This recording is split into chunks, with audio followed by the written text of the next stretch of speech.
시작하겠습니다. 이재명 당대표의 속개 선언으로 더불어민주당 제193차 최고위원회 회의를 속개하겠습니다. 네, 회의를 속개하겠습니다. 그러면 먼저 이재명 당대표의 모두 발언이 있겠습니다. 네. 국민의 삶을 무한 책임져야 될 정부 여당이 국정 책임을 무한 회피하고 있습니다. 정상적인 국정 운영이 상실됐다, 실종됐다 이런 비판이 쏟아지고 있습니다. 정부 여당의 민생 외면 때문에 예산안 법정 처리 시한이 올해도 지켜지지 않았습니다. 공정방송법 그리고 합법파업보장법은 거부권에 가로막혔고 법사위에서는 400건이 넘는 법안들이 발목이 잡혀 있습니다. 예산안 처리 방해, 민생입법 발목 잡기, 상습적인 거부권 남발, 국정을 이렇게 무책임하게 그리고 청개구리처럼 운영해서야 되겠습니까? 곧 개각이 있을 예정이라 합니다. 그러나 바뀌어야 될 것은 장관 몇 사람도 중요하지만 대통령의 마인드와 국정기조가 바뀌어야 합니다. 정부 여당의 반성 그리고 민생예산 입법 처리에 협조를 다시 한번 요청합니다. 예산안 처리, 법안 처리 협조는 원래 여당이 야당이 하는 말입니다. 민주당이 제안했던 요양병원 간병비 건보 적용이 여당에 의해서 협력을 받을 수 있을 것 같습니다. 모처럼 여당과 야당이 하나의 사안에 대해서 같은 입장을 갖게 된 것 같습니다. 초당적인 공감대가 이루어진 만큼 관련 논의를 서두를 필요가 있습니다. 여야정 정책협의체 구성을 정부 여당에 정식으로 제안드립니다. 민주당이 정액한 80억 원 규모의 내년도 시범사업 예산의 원활한 처리도 당부드립니다. 민생의 고통을 덜어내고 국민들의 삶을 조금이라도 개선하는 일에 여야가 따로 있겠습니까? 요양병원 간병비 건보 적용, 이걸 시작으로 여야가 정쟁보다는 국민과 나라를 위한 민생의 정상적인 정치에 회복, 되돌아갈 수 있기를 기대합니다. 고맙습니다. 다음으로 홍익표 원내대표의 발언이 있겠습니다. 네, 우선 내년도 예산안이 법정 시한에 처리되지 못한 점에 대해서 매우 송구스럽게 생각합니다. 제1야당인 민주당의 책임도 있습니다. 그러나 민생과 미래를 책임져야 될 예산안에 대해서 정부 여당의 그 책임 회피와 협상을 지연시킨 태도에 대해서는 매우 유감스럽게 생각합니다. 이동관 탄핵안 지연을 위해서 법안은 물론이고 예산안조차 볼모 삼아서 지연했습니다. 제가 한 가지 얘기를 드리겠습니다. 예산안 논의에 집중해야 될 경제부총리가 엑스포 핑계로 지난 11월 21일부터 26일까지 영국을 따라갔습니다. 예산안 법정 시한을 일주일도 채 안 남겨놓은 시점에 외국에 있었던 겁니다. 이런 경우는 제가 처음 봤습니다. 경제부총리가 해외 방문 기간 동안 기재부 관계자들은 모든 협상을 올스톱했습니다. 왜? 기재부 장관이 돌아오기 전까지는 아무것도 할 수 없다고. 도대체 누구 책임입니까? 더 가관인 것은요. 정부는 예산이나 민생 경제에는 관심이 없습니다. 지금 계속 개각설이 솔솔 나오고 있는데 10여 명 나옵니다. 그중에 포함되어 있는 게 추경호 기재부 장관, 박문규 산업부 장관, 이영 중기부 장관, 이종호 과기부 장관입니다. 이 사람들은 지금 현재 경제난에 가장 책임이 크고 내년도 경제위기가 심각한 경제위기설까지 나오는데 이 사람들을 다 총선에 내보내시겠다고요? 도대체 대통령의 관심은 총선에만 있고 국정운영과 경제 민생엔 관심이 없으십니까? 추경호 장관 지금 예산도 처리 안 됐는데 개각설 나오고 총선 수출마설 나온다는 게 말이 됩니까? 차라리 경질이라면 제가 동의하겠습니다. 박문규 장관 2023년 9월에 임명됐습니다. 임명된 지 3개월도 안 됐습니다. 이 사람 총선 내보내겠다고 그만두겠다고요? 또 인사청문회 하라고요? 이게 뭡니까? 말입니까? 막걸리입니까? 과기부 장관 이종호 장관이요. R&D 예산 5조 이상 깎아놓고 본인은 과학기술계 미래를 어둡게 해놓고 자기 후배들과 연구자들은 전부 다 실직과 현장에서 불안하게 만들어놓고 자기 혼자 국회의원 나가겠다고요? 최소한 자기가 양심 있으면 총선 출마하겠다고 과기부 장관 그만두는 일은 할 수 없습니다. 이종호 장관이 과학기술계에 있었던 사람이라는.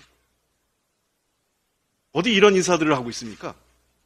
이러고 그 대통령과 정부 여당이 민생 책임지겠다고 얘기할 수 있습니까? 그 야당 탓만 하고. 그리고 김도 법사위원장한테도 제가 분명히 책임을 묻겠다고 했습니다. 오는 7일 날 정상화하게, 그 법사위 이제서 정상화하겠다고 하는데 자기가 사과하고 재발 방지 약속하지 않으면 법사위 정상 안 됩니다. 그리고 인사청문위원장은 대법원장 인사청문위원장은 받아들일 수 없습니다. 인사청문위원장 사퇴하지 않으면 내일 대법원장 인사청문회는 정상적으로 진행될 수 없습니다. 오늘 오후 3시까지 정부 그 여당 측은 새로운 인사청문위원장을 제안해 주시기 바랍니다. 그리고 그 50인 미만 사업장 중대재해처벌법 유예 연장 관련돼서 말씀드리겠습니다. 당정이 50인 미만 사업장에 대해 중대재해처벌법 적용 유예 연장을 추진하기로 하면서 마치 더불어민주당이 동의한 것처럼 여론을 호도하고 일부 언론이 동조하는 것에 대해서 매우 강하게 유감을 표합니다. 저는 분명히 말씀드렸습니다. 2년 유예를 논의할 수 있는 조건으로 3가지 원칙입니다. 첫째, 지난 2년간 아무것도 준비하지 않은 정부의 공식 사과. 둘째, 향후 법 시행을 위한 최소한 2년간 매 분기별 구체적인 준비 계획과 관련 예산 지원 방안. 그리고 세 번째, 2년 유예 이후에는 반드시 시행하겠다는 정부와 관련 경제단체의 공개 입장 표명 등을 요구했습니다. 아울러서 중소기업들이 실제로 요구하고 있는 중소기업의 공동행위 보장에서 협상력을 강화시키기 위한 중소기업 협동조합법 개정안을 함께 통과시키자는 제안을 했습니다. 이것이 합의되지 않으면 중대재해처벌법 2년 유예를 논의할 수 없습니다.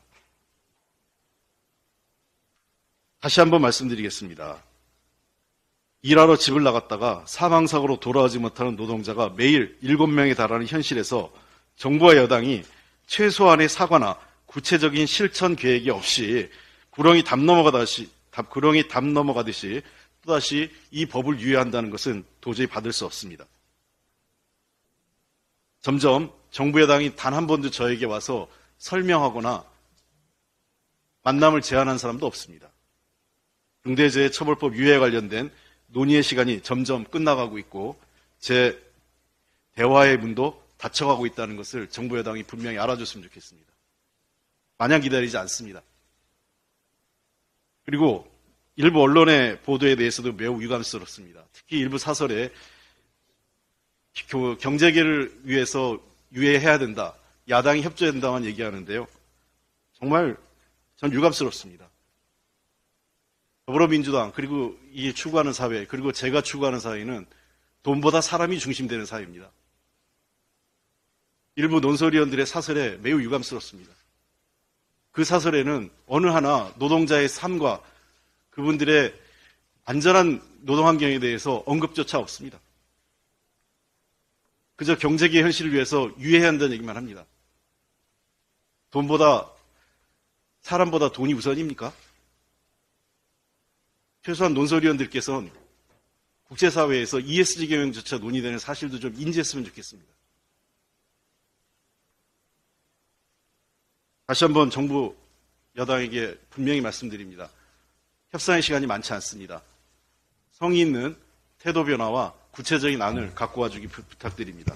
그리고 언론계에서도 노동자의 삶과 안전에 대해서 좀 더 관심 가져줬으면 좋겠습니다. 이상입니다. 이어서 정청래 최고위원의 발언이 있겠습니다. 김건희 여사를 어찌하오리까? 김건희 여사 디올 명품 가방 수수 의혹이 한창입니다. 분노 게이지가 점점 높아지고 있습니다. 김건희 여사는 명품 쇼핑, 명품 가방을 그렇게도 좋아합니까? 해외에 나가면 명품 쇼핑, 국내에 있으면 명품 가방. 수많은 억측과 논란을 불러일으키고 있는 명품백 디올 수수 의혹이 일파만파 번지고 있습니다.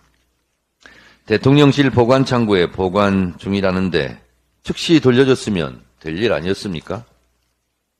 만약 민주당 국회의원 아내가 명품백을 받았고 그것이 동영상으로 확산되고 있다면 검찰이 가만히 있었겠습니까?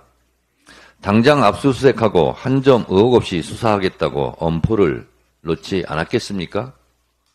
그런데 조용합니다. 왜? 대통령의 아내라서 수사의 성역입니까? 모든 아내는 법 앞에 평등해야 합니다. 과거 공정과 정의를 외치며 살아있는 권력을 수사했다던 검찰은 지금 어디에 있습니까? 그런데 말입니다. 도이치모터스 주가 조작 의혹 사건 번호